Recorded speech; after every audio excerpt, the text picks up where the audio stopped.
for more on Trump's tariffs' impact on the movie industry, let's turn now to Jamaal Finkley, founder and CEO of BlackTree Media. Jamaal, good to see you.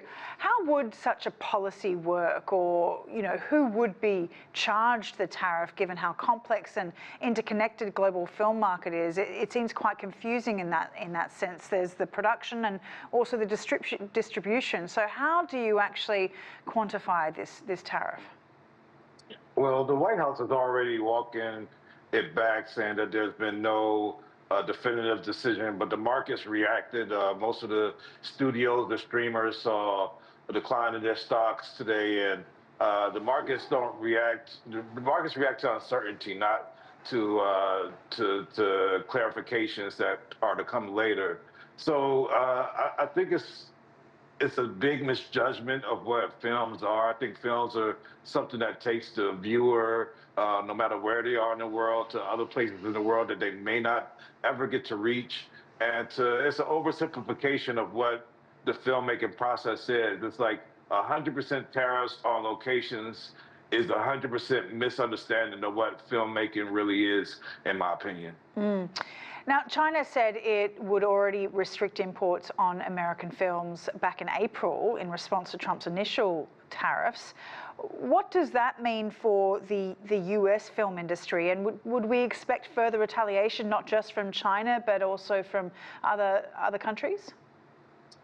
Yeah, I mean, you think about some of our biggest domestic films, whether it's Avengers or Black Panther or Transformers or Fast and Furious franchise. A lot of their success depended on the Chinese box office, which was the emerging box office for domestic films. And if there's retaliation in play for the tariffs, you can see those films not being able to play to the worldwide box office numbers that they were before. So it's really, like I said, a miscalculation, and it'll be sad to see this art form become,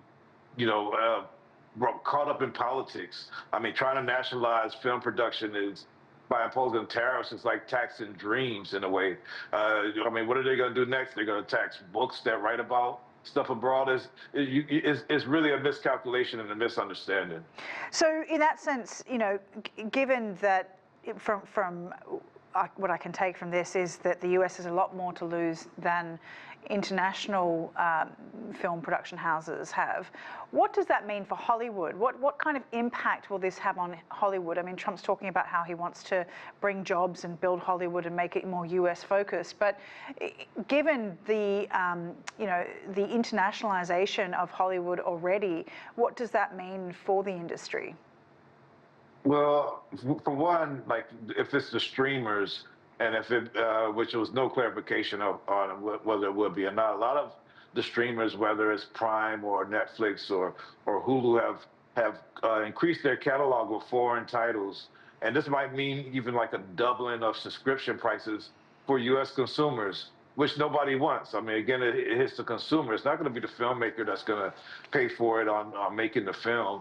But it also takes away films like today in America, we're celebrating the 50-year anniversary of the end of the Vietnam War. So what we saying, we cannot shoot a film about Vietnam, and we have to shoot that film in America. The James Bond franchise, which has been, the greatest British super spy in the history, that we have to shoot that James Bond in Milwaukee.